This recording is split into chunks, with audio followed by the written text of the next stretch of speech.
Live from our 7 Tasmania studios, your nightly news with Kim Miller begins now. Good evening, everyone. First tonight, the Premier has taken a swipe at Queensland authorities after a COVID-positive man was allowed out of quarantine to board a flight to Hobart while awaiting test results. Hundreds of people are now facing up to a fortnight in isolation, with questions raised over how the state will cope when our borders reopen. Contact tracers scrambling once again with a COVID-positive man entering Tasmania from interstate. 250 people are now in isolation, either primary close contacts or casual contacts, half of them from inside the Hobart Airport terminal. That includes 25 staff, including 17 biosecurity staff, 4 health screening staff, as well as 2 police. The exposure sites include the Virgin plane the man was on, the male bathroom and a seating area near one of the departure gates. The Premier taking a thinly veiled swipe at Queensland authorities after the Victorian man was released from hotel quarantine. It seems a little strange that in this case, whilst he was in a quarantine hotel waiting on the result of a test, that he was put on a plane. Raising questions on how the state will cope 1 month out from borders reopening. Whether or not somebody quarantines for 7 days or longer if they're a close contact, it might be that things do change in Tasmania. But again, this comes back to communication. If the government are going to change the rules, they need to tell people about that so that they can plan for their lives to be altered. Arrivals from Victoria, New South Wales and the ACT will have to have a COVID test within 72 hours of entering the state. Rapid antigen tests ruled out by the government, while the state's health system is gearing up for potential infections. Hospitals across the state are preparing for potential cases with beds and equipment ready to go, as well as capacity for 2,500 COVID-positive patients to be treated at home. The Premier giving Tasmanians a clear message ahead of the December 15 reopening. Get ready for it. Elizabeth O'Neill, 7 Tasmania News. A Prospect woman has been taken to hospital after being shot in Summerhill. Police were called to Carey Court yesterday afternoon after a firearm was allegedly discharged during a confrontation between 2 groups of people. The woman in her 20s sustained an injury to her right arm requiring surgery. Authorities say there is no threat to the wider community as this was a targeted attack. A Tasmanian aged care operator has admitted to underpaying staff millions in overtime wages. Southern Cross Care says it discovered the problem nearly 2 years ago, but it's only just telling employees who'll have to wait until their new year to see any of their money. An eye-watering wage bill left unpaid. Southern Cross Care announcing employees have been underpaid overtime by about $6 million. We take this role very, very seriously and we're sorry that this has occurred. Blaming outdated payroll and rostering systems. The company says it came across the mistake themselves in January last year. We have addressed the problem and we're moving forward now with remediation. However, the exact cost and number of employees affected won't be known until accountancy firm KPMG finishes its report in the new year. They won't be paid until then either. And for them to have to wait near 2 years just to be told that they've been underpaid is another kick in the guts that they really don't deserve. Southern Cross Care employees have told 7 Tasmania News they've long raised concerns about overtime payment that have fallen on deaf ears. They laughed at the prospect of being repaid, but were concerned it could lead to further staffing cuts. Southern Cross Care has the reserves to repay staff in full. The aged care provider again in the firing line, having faced criticism over staffing levels and recently flunking a government safety audit. The biggest concern with Southern Cross Care at the moment is their governance. We've seen time and time again their failures in terms of providing care to their residents, and today they've announced a failure in terms of being able to pay their workers correctly. I believe that the right management team and the board is in the right place to do this. Josh Duggan, 7 Tasmania News. The company behind a contentious proposal for a cable car on Mount Wellington has now presented a scaled-back plan. As an appeal into the council's development rejection continues, the company behind the push is hoping some key changes will help win approval. It's the backdrop to Hobart, but Mount Wellington remains the centre of controversy as debate continues on whether to put a cable car on the mountain.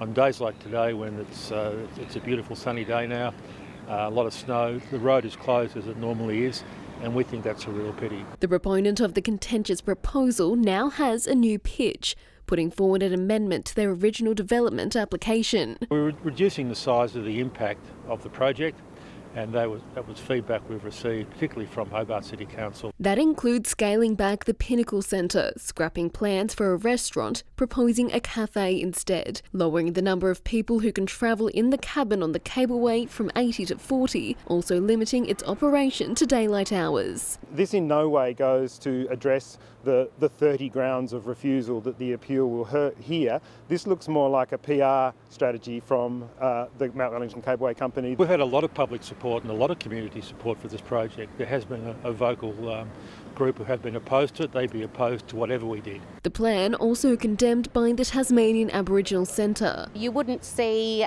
people in the Northern Territory building a cable car on Uluru or Ayers Rock without the permission of the traditional owners. It's the same here in Tasmania. The proposal was rejected by the Hobart City Council earlier this year.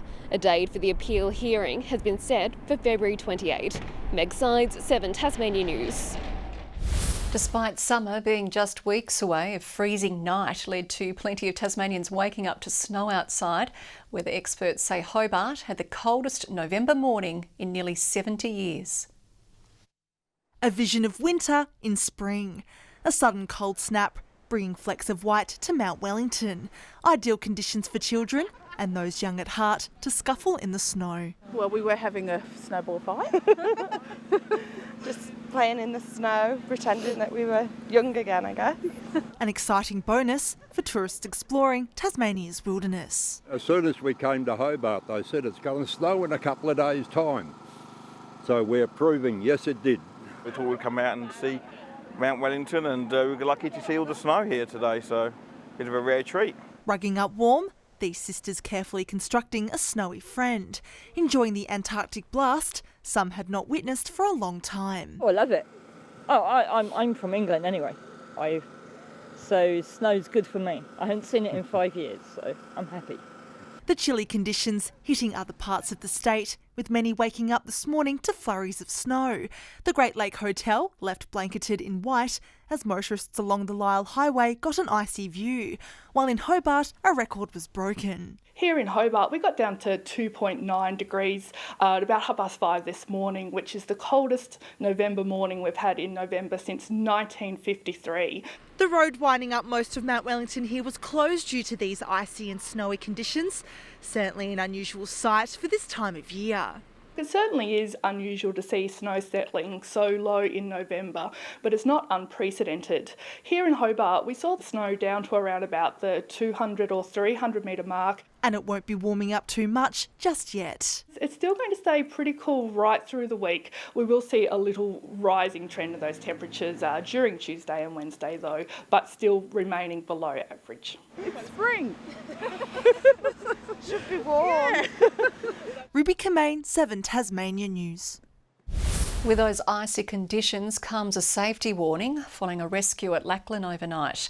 Police were notified just before 11:30 p.m. that a group in 2 four-wheel drives on a day trip along Jeffreys Track had not returned home and couldn't be reached by mobile phone.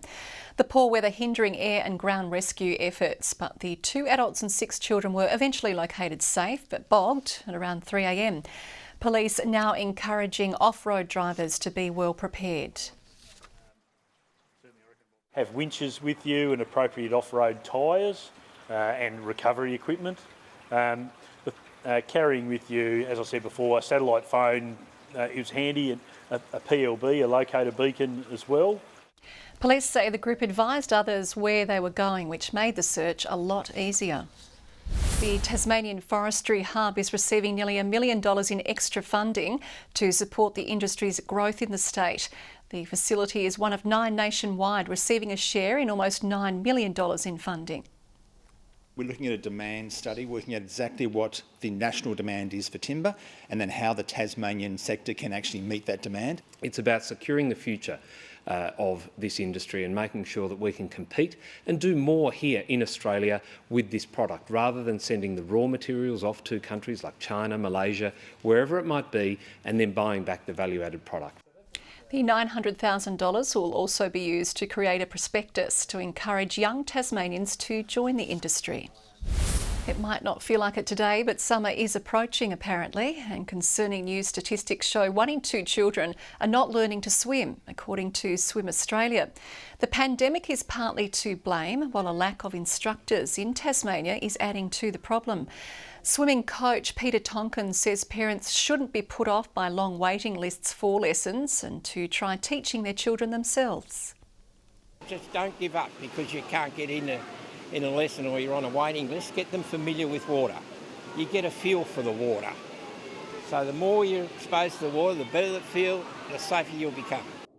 School students around the country are dipping into pools as part of Swim Safer Week. The taste of summer is fast approaching, and organisers have unveiled the official beer of the festival. Patrons will be able to enjoy James Bogues as well as a number of local craft brewers. The important decision proving to be thirsty work. We do daily tasting at Pinpoint Group and we don't discriminate whether Bogues or otherwise, and we are delighted that someone like Bogues is part of the 2021 taste. But yes, there was a huge amount of sampling and that'll continue. We're really excited that that anchor events like this will drive excitement, economic stimulus and local and interstate tourism, which will in turn support the hospitality industry, which has really done it tough over the last couple of years. The Taste of Summer will run from December 28 until January 3 at Salamanca Place. The Just Like Jack crew has battled rain, wind and cold on day 2 of their Point to Pinnacle challenge. Running nearly 50 kilometres for a second consecutive day, today's stage saw them cheered on by a legion of young fans. Kids from his old school cheering from the footpath. Jack Duffy is embarking on day 2 of his mammoth trip from Georgetown to Hobart.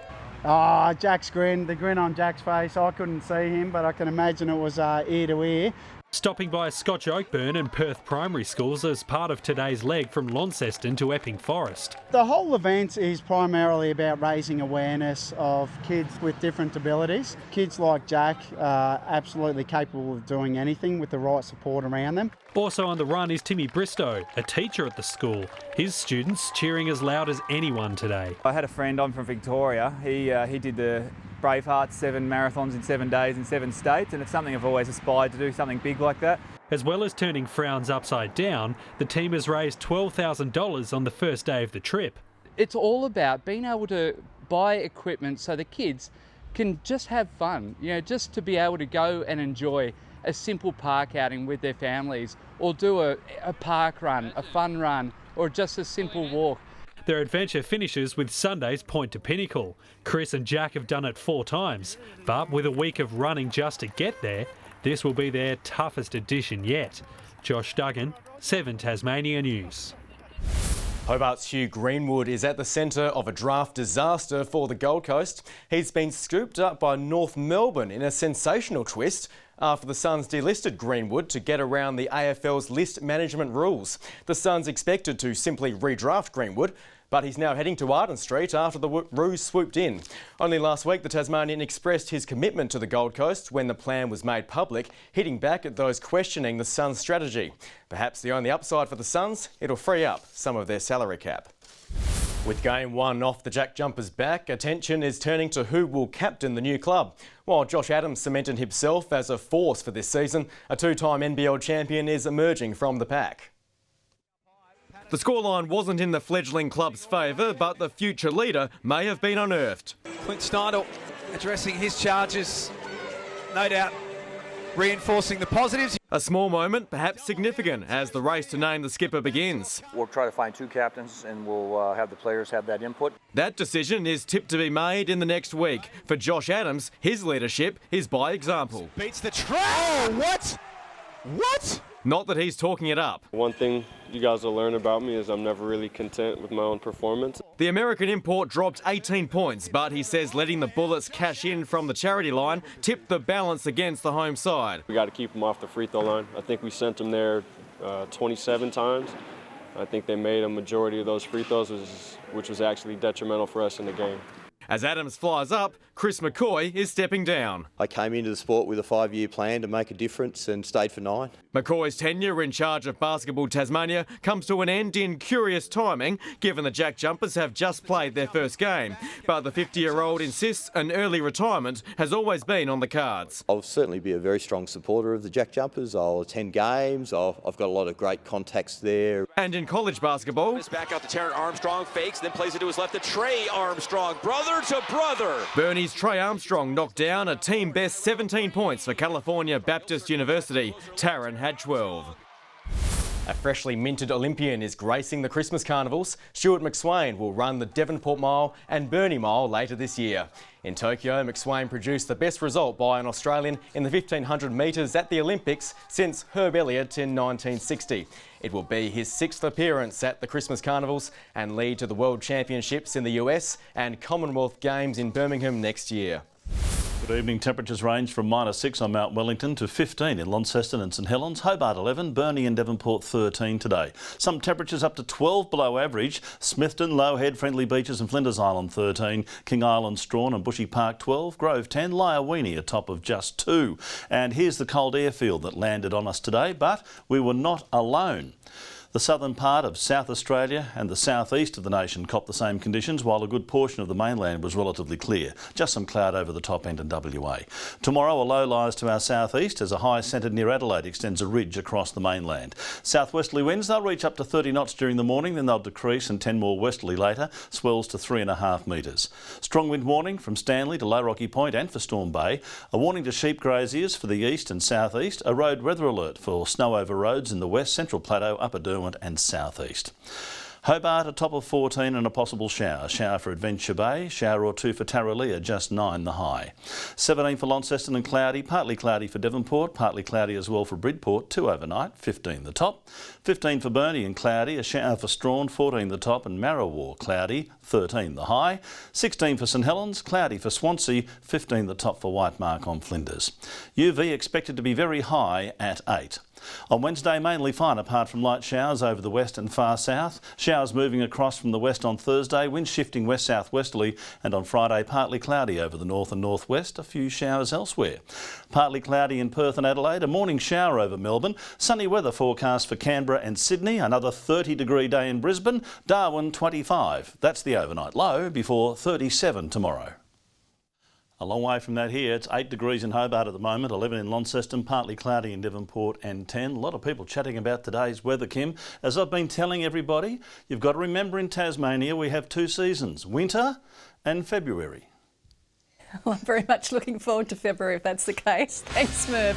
That is your news for now. We'll be back later with updates. Thanks for joining us. Good night.